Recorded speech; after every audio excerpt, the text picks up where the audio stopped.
So the Mariners have acquired Randy Arozarena from the Tampa Bay Rays. It was a must get for the Mariners, must get for the Mariners. And I think they paid pretty cheap for a guy that could help them tremendously. I mean, we've seen what Randy Arozarena has done. When that playoff year, I think it was his first time in the league, he went off in those playoffs. When they went all the way to the World Series, that was the 2020 COVID year. They beat the Yankees in the conference series. He went off.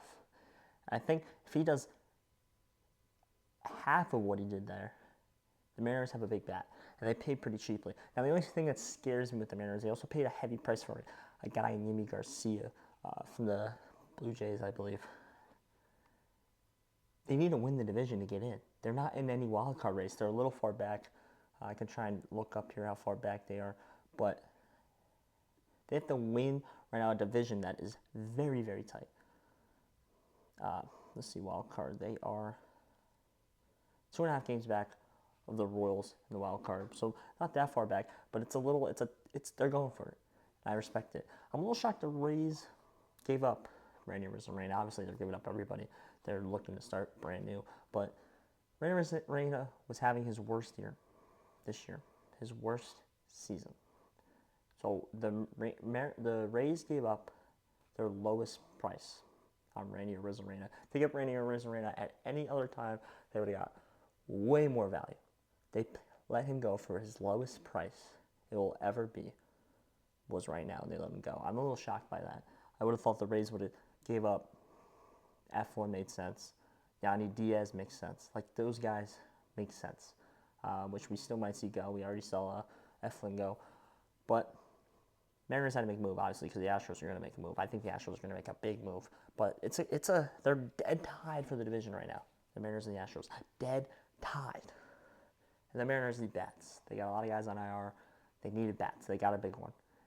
Will it be enough? I don't think so. I mean, he's struggling. He goes to a park that's not really going to help him, if anything. I think the smaller left field in Tampa probably helped him a little more. So we'll see.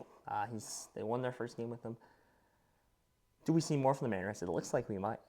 And they think right now, I guess they're thinking the Astros are as vulnerable as they ever been in the last 5 years. We can win this division. We are taking the next step forward. We are the future of this division. They're trying to prove it. They got to give me Garcia, which could really help the bullpen that's been struggling a little bit. And Randy Arozarena slot right into the 2 slot. Imagine getting your 2-hitter from a trade deadline. It's a big get for them. Can they pass the Astros? I don't think so right now, because I think the Astros are going to add a big-time first baseman. They're going to add a big-time pitcher. I'm hearing Nestor Cortez Jr. from the Yankees could be an option. Maybe a Jack Flaherty. Maybe a Blake Snell. They're going to be in. They're going to be on Vlad Guerrero Jr. They're going to at least make the phone call. It's a start for the Mariners. It helps the Mariners. Does it get them over the hump? I don't think so. But Randy Arozarena could be a hell of a player if he turns into half of anything he was the first time he stepped on a field in a postseason game. I'm Josh. We'll see.